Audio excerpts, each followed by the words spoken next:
Então, nós temos essa predeterminação que seria ela mais instintiva, mas no caso de nós seres humanos, nós temos também o desenvolvimento do córtex pré-frontal, que além de nos possibilitar uma maior capacidade em prestar atenção, traz também uma maior flexibilidade em relação a esse padrão instintivo. Então nós, por assim dizer, nos dissociamos das normas instintivas que são prevalentes em outros mamíferos. Então um cachorro, por exemplo, um mamífero, ele é literalmente a reprodução desse programa biológico. Ele não foge a esse programa biológico. Por exemplo, ele tem a época dele do acasalamento. Então são coisas que são determinadas dentro do conjunto de normativas naturais que fazem com que aquele ser, né, aquele cachorro, aquele animal tenha um determinado comportamento. Em nós seres humanos, pelo desenvolvimento do córtex pré-frontal, nós temos sim a possibilidade de escolher. Então, às vezes eu estou com raiva, eu sinto a raiva, mas não necessariamente eu sou subjugado a manifestar aquele comportamento. Enquanto que, de repente, em um animal, ele vai reagir mediante esse comportamento e vai manifestar esse comportamento, manifestar o comportamento de raiva. Nós temos essa capacidade um pouco diferenciada de observar, por exemplo, essa emoção e não necessariamente reagir mediante essa emoção. Entretanto, então, segundo Sigmund Freud, essa relação ela é muito desproporcional. As nossas emoções, a nossa parte instintiva, ela tem um predomínio, por assim dizer, sobre a parte mais consciente na razão de 9:1. Então, o inconsciente ele tem um poder muito maior de se manifestar. E o consciente, quando ele está operando, ele vai determinar coisas também. Então, eu quero não mais comer chocolate, eu quero não mais fumar, eu quero não mais, sei lá, qual é o outro comportamento que eu não quero mais ter, por assim dizer. Mas esse comportamento ele permanece enquanto o consciente está ativo, naquele momento em que possivelmente eu estou desejando, né? A gente vê isso nos inícios de ano, lá, sei lá, na virada do ano, lá, sei lá, no dia 1º eu determino que esse ano eu vou fazer atividade física, esse ano eu vou, sei lá, cuidar da minha contabilidade, esse ano eu vou ter mais tempo para os meus filhos, e daí a gente entra no automático, e entrando no automático a gente literalmente esquece tudo aquilo que a gente havia prometido. E o automático o que é? É o inconsciente. Dentro propriamente da estrutura da personalidade, ainda segundo Sigmund Freud, eu vou ter o id, que é essa estrutura mais relacionada ao inconsciente, da onde provém essa força instintiva. Então o id, eu quero, eu nem sei exatamente de repente dizer, mas quando eu vejo eu já estou atuando segundo aquilo. Então, por exemplo, eu quero comer, certo? E quando eu vejo, eu já estou lá atacando a geladeira, abrindo a porta da geladeira. Essa energia, segundo Freud, essa energia instintiva, impulsiva, é contida dentro dessa estrutura que ele chama de id. No outro lado, nós temos mais, então, essa normativa que provém do superego. Então, o superego, que é aquele conjunto de normas que foi introjetado, que foi assimilado através da cultura, que está mais na ordem do consciente, porque a gente vai assimilando aquilo e tal, etc. O superego, ele vai fazer um movimento contrário. Então, por exemplo, se eu determinei, né, por meio da ativação aqui da estrutura desse conjunto de ideias que fica lá armazenada no superego, eu determinei que eu não vou mais, então, comer bolo de chocolate, e eu me esqueço disso. Então, quando eu me esqueço disso, é o id que está em funcionamento. Quando eu determino, não, isso é errado, isso eu não devo fazer, é o superego que está em funcionamento. O que acontece normalmente? O que acontece é que quando eu estou aqui com essa predominância de superego, eu talvez até não consiga não manifestar aquele comportamento. Mas como na razão de 9:1, o id ele tem um poder maior, o superego ele vai ser subjugado. Ele vai perder essa batalha. Então o id ele vai se manifestar, ele vai realizar o que ele quer e tal, etc. E daí na sequência o superego ele vai criticar veemente a ação que foi realizada. E isso vira uma espécie de um ciclo vicioso. O indivíduo ele se vê preso nisso, porque daí ele se odeia, porque ele realizou aquilo que ele não deveria ter feito, aquilo que ele não queria ter feito, mas na sequência, inclusive porque ele se odeia e aquilo gera mais frustração, quando novamente o impulso surge, o impulso é muito tentador, justamente porque ele já vem se culpando e ele quer evitar o sentimento de culpa, novamente ele cede ao desejo que está contido no id e realiza novamente aquela ação que ele havia se proposto a não realizar. Então, quando nós estabelecemos de forma veemente que nós não queremos determinada coisa, nessa perspectiva da compreensão de Sigmund Freud, onde nós temos o inconsciente, né, numa ocorrência de 9:1, onde o inconsciente ele detém 9% da nossa energia, por assim dizer, e o consciente só 1% ou 90% contém o inconsciente e 10% o consciente, nós realmente seremos subjugados pelo nosso inconsciente. Ou seja, não é uma boa estratégia nós vivermos pela determinação do superego, que vai dizer que isso é errado, que isso é pecado, que isso não devemos fazer, que nós somos pecadores, que você, porque daí entra todo o julgamento, né? Que você é um fraco, que você é incapaz, porque você é um mau caráter, porque você blá blá blá, porque você não conseguiu, que você cedeu. E toda essa questão de acusação, etc., ela não vai dar conta de que nós possamos manifestar os comportamentos que a gente deseja. Então, viver pelas normas e regras tende ao fracasso porque normalmente essas normas e regras elas ocorrem num nível que não tem uma potência tão grande quanto a parte instintiva. Tá, mas então como que nós podemos fazer para não necessariamente então manifestarmos o comportamento que nós não desejamos? Uma perspectiva mais saudável é, em primeiro lugar, tomar mais consciência em relação àquilo que nós não desejamos. Então, ao invés de imediatamente criticar que, por exemplo, sei lá, eu estou num peso que eu não desejo, estou acima do meu peso e eu adoro chocolate, eu adoro comer e comer é a razão da minha vida. Então, mais eu tento negligenciar isso, ou mais eu tento ocultar isso de mim mesmo, da importância que a comida tem na minha própria realidade, do quanto eu uso a comida para, sei lá, para superar ou para equilibrar as minhas próprias emoções. Quanto mais eu tento negar isso, assim como um alcoólatra que acha que ele não é alcoólatra, né? Esse é talvez um exemplo melhor. Então o alcoólatra ele nunca acha que ele tem problema com isso, ele acha que quando ele puder parar, ele vai parar e tal. Enquanto ele achar que ele pode parar, enquanto ele acha que ele não tem problema com o álcool, dificilmente ele vai conseguir ter um comportamento diferente. Ele vai ser sempre subjugado.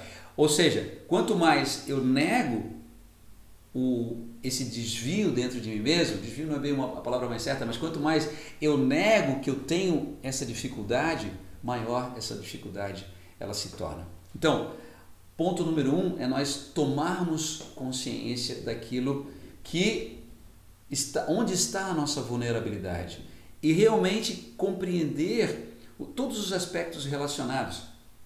Eu diria que uma forma também eficaz é você transferir para o papel. Então, se você tem uma determinada dificuldade, vamos supor, em relação à comida, né? Ou em relação ao álcool, que você transponha isso para o papel. Então, pode ser através de um diário. Você pode ter o teu diário, você pode dialogar com o teu diário e você pode expressar no teu diário as tuas próprias dificuldades, que você havia dito que você não ia mais beber, que você havia prometido para você mesmo, que você havia prometido para a tua família, para os teus filhos e que você não resistiu, que você passou na frente da porta do boteco e que você achou que era a última vez e você se enganou e você se acha uma porque você se enganou e porque daí você entrou no boteco e daí depois o teu filho, a tua filha te encontrou e você estava lá alcoolizado e você sentiu aquela vergonha e tal, etc. Você transfere tudo isso e você entra nas minúcias daquilo que está ocorrendo dentro de você. Esse entrar nas minúcias vai dando mais consciência, vai trazendo mais consciência a esse aspecto que permanece muito da ordem instintiva. Você vai linkando o córtex pré-frontal, que é a parte mais consciente, e trazendo essa capacidade de atenção, propriamente dito, a essas áreas mais inconscientes do sistema.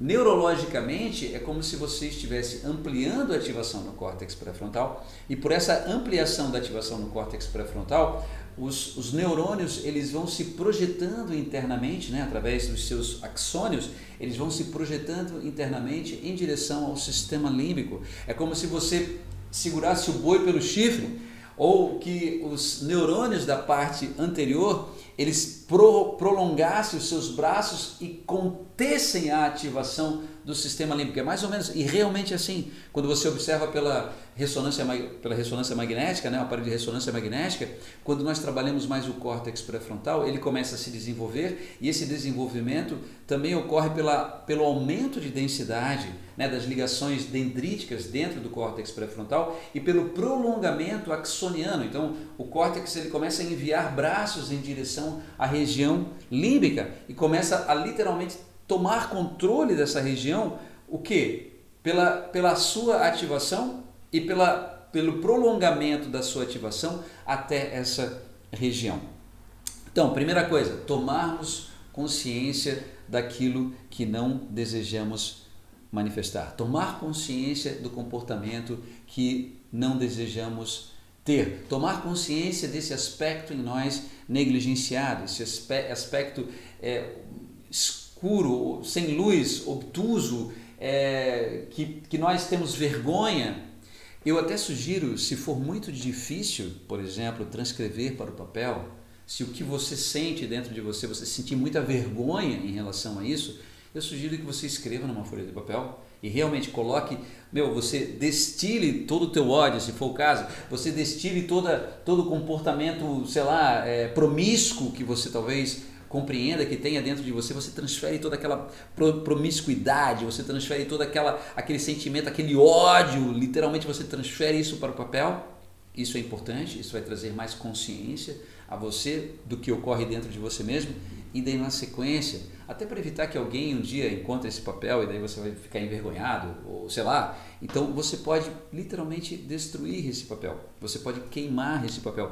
Isso te dá a garantia que você possa transferir para o papel sem medo de que alguém algum dia vai saber o quão malévolo você é, o quão pecaminoso você é, o quão errado você é, porque ninguém vai ter acesso a essa informação.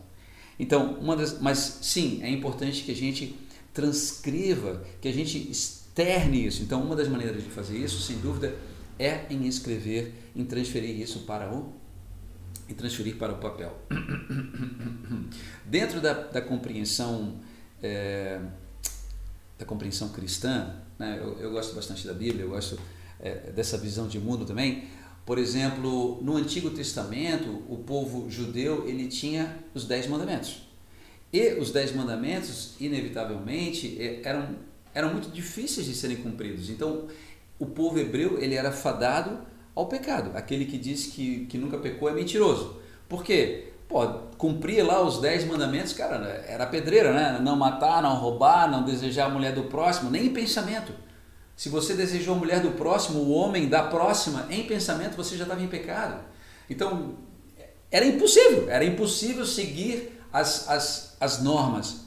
E quando surge Cristo, que eu acho que é um dos maiores psicólogos que já pisou sobre a Terra, ele falou o seguinte, cara, olha só, essa parada aí dos mandamentos, velho, vamos escrever uma nova história a partir daqui, tá ligado? Esse negócio de ficar lá cumprindo os 10 mandamentos é roubada, porque eu vejo que a galera fica tentando e não consegue, daí se sente culpado, se sente culpada, e isso leva mais a mais o comportamento que eles tentaram não manifestar, então, enfim, não está dando certo, vamos tentar uma parada nova. E daí ele vai dizer que, sobretudo, ou ele traz um novo mandamento, que é amar o próximo como a ti mesmo, tá ligado? Que essa perspectiva não venha necessariamente de uma norma, mas ela seja norteada por um elemento ou outro, que nesse caso, no caso do cristianismo, seria o Espírito, tá ligado? Dentro da nossa perspectiva aqui, trazendo essa compreensão para uma compreensão mais psicológica, seria esses elementos promíscuos, proscritos do nosso inconsciente, elementos que a gente não quer entrar em contato, nós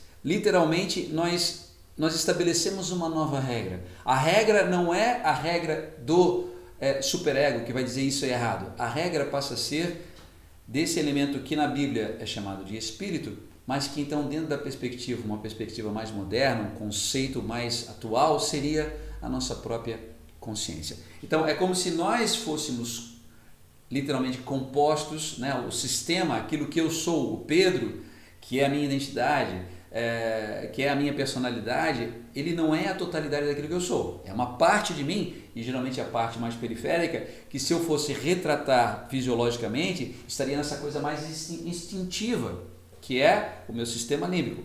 Entretanto, isso não corresponde à totalidade daquilo que eu sou. Existe um outro elemento, além da minha personalidade, além da minha identidade, que está no centro do sistema, que é a minha consciência, que na linguagem cristã poderia chamar então de espírito, mas que no centro daquilo que eu sou, essa consciência, ela permite, quando eu entro mais em contato com isso, reconhecer, não só ter um outro comportamento, mas reconhecer então em primeiro lugar a parte periférica, reconhecer os limites, e nesse reconhecimento e principalmente na aceitação dessas partes em mim, eu, por assim dizer, eu retiro o poder dessas partes. Porque quanto mais negligenciadas são essas partes, mais poder elas têm. Porque menos consciência está envolta nesse processo. Mas quanto mais eu projeto a minha consciência, eu reconheço,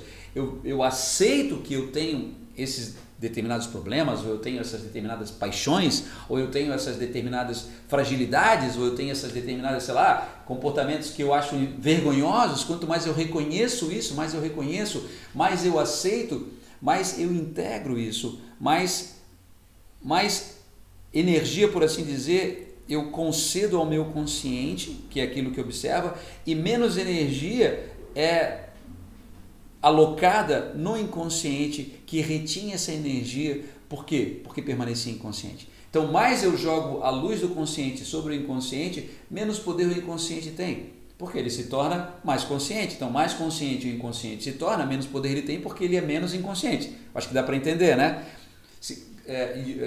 Einstein, uma vez, ele estava na aula, na sala de aula tal, e o professor estava falando sobre a escuridão, estava falando sobre estava falando sobre a escuridão. E daí ele definiu lá a escuridão, não foi bem exatamente assim, mas Albert Einstein, ele vai dizer que a escuridão propriamente não pode ser definida, que na verdade a escuridão nada mais é do que a ausência de luz. Então, na ausência de consciência, eu tenho o inconsciente, mas quando eu projeto o meu consciente sobre o inconsciente ele diminui. Essa é, sem dúvida, a principal estratégia. Voltando aqui para a perspectiva do cristianismo, então, os mandamentos, a norma, a regra, ela não era uma boa estratégia. Por quê? Porque o indivíduo ele tendia a transgredi-la, e nessa transgressão ele se envergonhava mais de si mesmo, e ao se envergonhar mais por si mesmo, ele criava mais e mais uma cisão entre essa parte negligenciada, essa parte obscura e a parte consciente. Quando na verdade nós precisamos de uma integração, então nessa visão, obviamente, isso não funcionava. Cristo, ele fala sobre a perspectiva de que o Espírito é que testifica. Então, quando nós somos levados pelo Espírito, na visão cristã, nós, por assim dizer, não somos determinados mais pelo pecado. Trazendo uma visão mais contemporânea, né, dessa linguagem aqui um pouco mais científica, da psicologia e tal, nós temos o nosso inconsciente. Esse inconsciente por si é numa proporção muito maior do que o meu consciente, mas mais eu me torno consciente do meu inconsciente, essa razão ela vai mudando. Então, mais eu vou tendo a consciência, ampliando a consciência, até mesmo a consciência sobre o próprio inconsciente. Onde um dos elementos fundamentais nesse processo, até mesmo para que ele possa ocorrer, é a aceitação. E uma das estratégias fundamentais nesse processo também é você transferir, é você dar legitimidade, é você transferir, de preferência, pode ser para o papel, você coloca no papel então aquilo que você está sentindo. E você colocando no papel, você tem essa possibilidade de ter mais consciência, de preferência trazendo isso que você não gosta em você mesmo, com riquezas de detalhes, sendo mais, o mais criativo possível, de você não realmente ocultar de você aquilo que você é como se você tivesse, tá ligado? Você tivesse uma piscina e você mergulha nessa piscina porque você vê que do fundo da piscina tem alguma coisa saindo e você vai em busca você vai realmente tentando encontrar dentro de você esses aspectos negligenciados. E isso a gente faz pela aceitação, entrando o máximo possível em contato com isso. Num segundo momento, uma vez que você identificou isso, que você tomou consciência disso, por meio da aceitação, você pode semanticamente em termos de significado, você pode trazer um outro significado a essa percepção dessa própria realidade. Então, se aqui eu me considero um pecador, porque eu não consigo, sei lá, os 7 pecados capitais, a gula, eu sou, cara, no fundo eu sou tarado por comida, tá ligado? Então você não consegue abandonar essa perspectiva, então você pode pedir perdão para você mesmo por isso. Você pode se perdoar, você pode trazer então da perspectiva de que eu sou um pecador para uma perspectiva de eu me perdoo. O pecado e eu me culpo e tal, etc., essa ideia, né? Ela está alocada em um outro conjunto neurológico do que, por exemplo, eu me perdoo, eu tenho compaixão por mim mesmo. E quando eu ativo esse outro conjunto neurológico, eu me perdoo, eu tenho compaixão por mim mesmo, fisiologicamente eu ativo um outro sistema. Aqui eu ativo um sistema de raiva, de medo, está muito mais relacionado à preservação, descarga de adrenalina, cortisol. E aqui quando eu me perdoo, quando eu aceito quem eu sou, quando eu tenho compaixão por mim mesmo, eu ativo um sistema muito mais relacionado à ocitocina, que promove essa dilatação das nossas veias, artérias, faz com que você se sinta bem, como se você se sinta literalmente amado. Por isso que as pessoas, dentro da perspectiva religiosa, quando elas entregam os seus caminhos ao Senhor, seja lá como a gente queira chamar, tá ligado? E elas se sentem perdoadas pelo Criador, dentro do sistema de credo delas, elas experienciam literalmente como se elas tivessem renascido, as suas veias, artérias se dilatam, ela sente novamente o peito se abrir, ela sente novamente um relaxamento. E isso não é só no mundo imaginário, isso é fisiológico.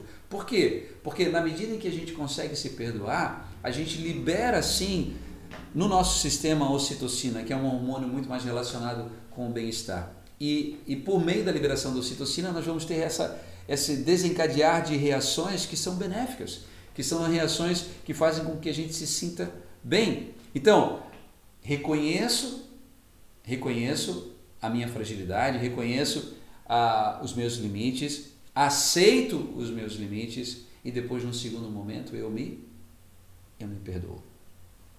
Inclusive, se esse meu comportamento ele também causou um prejuízo a outras pessoas, é interessante que eu também, pelo menos na minha cabeça, eu também peça perdão na minha própria cabeça para essas outras pessoas que foram prejudicadas pelo meu comportamento. Então eu não somente perdoo a mim mesmo, mas eu também peço perdão a outras pessoas que estão envolvidas nesse comportamento que eu tive e que não foi somente prejudicial para mim, mas foi também prejudicial a outras pessoas. Isso traz uma maior estabilidade a todo o sistema. Por quê? Porque eu mobilizo esse conjunto neurológico que promove a secreção de um hormônio bem diferenciado, no caso a ocitocina, do que eu tenho um hormônio aqui relacionado com o medo e com o estresse, que seria adrenalina e cortisol. Então, reconhecimento, aceitação, perdão de mim mesmo, perdão em relação a outras pessoas. E daí, obviamente, por último, para você finalizar o processo de maneira bacana, eu diria sentir-se grato, tá ligado? Que um dos estados psicofisiológicos mais interessantes que existem é a gratidão. Se você se sente grato, não importa o que você esteja passando, seja uma situação de, sei lá, você tem tudo que você precisa ou você não tem tudo que você precisa, mas se você, mesmo não tendo tudo que você precisa, você se sente grato, isso traz um estado psicofisiológico que te faz bem, que me faz bem. E esse estado psicofisiológico é mais importante do que as circunstâncias. Então, se eu conseguir mobilizar a gratidão independente do que esteja ocorrendo, esse é um estado que neutraliza e que possibilita que eu atravesse qualquer situação. Que eu possa, independente das circunstâncias, estar bem, pelo menos da pele para dentro. Eu posso estar bem. Esse talvez seja um dos maiores segredos para conseguirmos ultrapassar qualquer dificuldade que ocorra na nossa própria realidade. É você se sentir grato. Mas nem sempre é fácil chegar à gratidão, sendo que tem esse monte de coisa acontecendo dentro da gente, culpa, medo e tal, etc. Então eu preciso, em primeiro lugar, olhar para isso, olhar para aquilo da onde está provendo essa culpa, olhar para essa parte em mim mesmo que eu não aceito. E daí, por aceitação, por olhar para isso, eu vou trazendo mais consciência, mediante essa consciência, eu vou conseguindo transferir e também me perdoar, mediante todo esse processo, e daí, nesse sentido, eu posso promover também a gratidão. Beleza? Então, esses foram os passos. Quero trabalhar com você, se assim você desejar. Existe uma meditação que foi criada, chamada de Ho'oponopono, que ela trabalha exatamente com essas etapas. Então, na verdade, em primeiro lugar, no Ho'oponopono, você vai dizer para você mesmo, sinto muito. Em segundo lugar, me perdoa, eu te amo e sou grato. Ok? Mas eu vou conduzindo você, sinto muito, me perdoa, eu te amo, sou grato. Me perdoa, sinto muito, me perdoa, eu te amo, sou grato. Se eu me esqueci, eu vou olhar para lá. Beleza? Então fecha os teus olhos junto comigo, traz a tua atenção para a tua respiração, faz uma respiração um pouco mais profunda. Exala. Mais uma.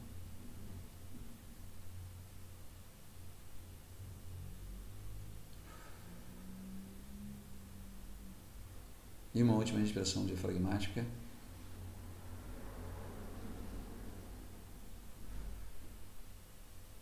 Agora eu queria que você trouxesse à tua mente a lembrança sobre alguma coisa ou sobre algo, algum comportamento em você que você tem tido dificuldade. De preferência, que você se envergonha, que você não gostaria de ter. Talvez um desejo específico, cada um sabe os seus. Mas traga isso agora à tua mente, independente do que seja.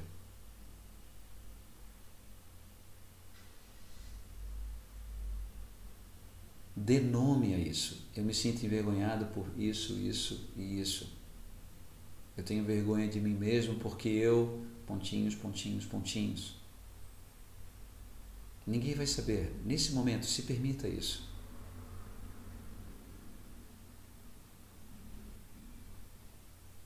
E agora, mediante esse reconhecimento,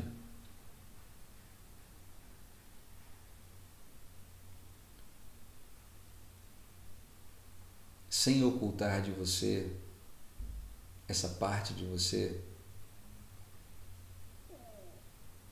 eu vou pedir que você então diga para você mesmo: eu te perdoo.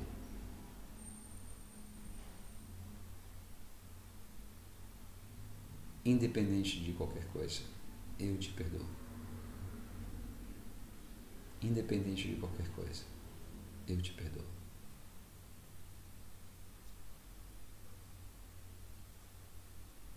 E agora, se esse teu comportamento trouxe também consequências negativas para uma outra pessoa,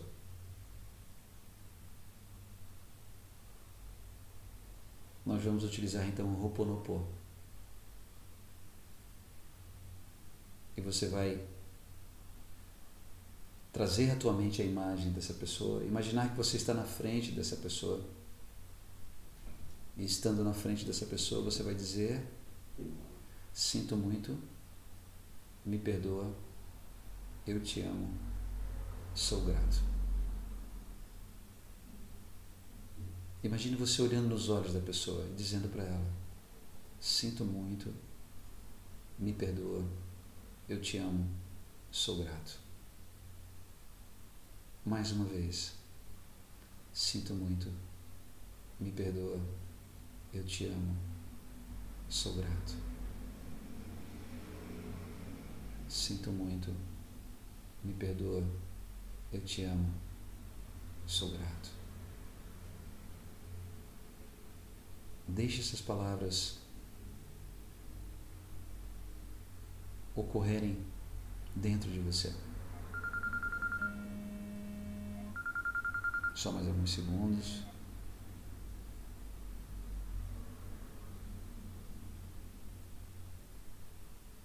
Estamos quase no final.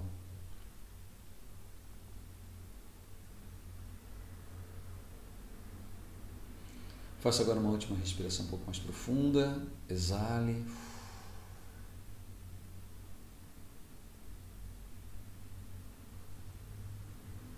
Agora eu vou contar até 3. Em 3, então, você pode abrir os olhos, se sentindo em paz, tranquilo e estável. 1, 2, 3. Pode então abrir os teus olhos. Estamos aqui quase no final.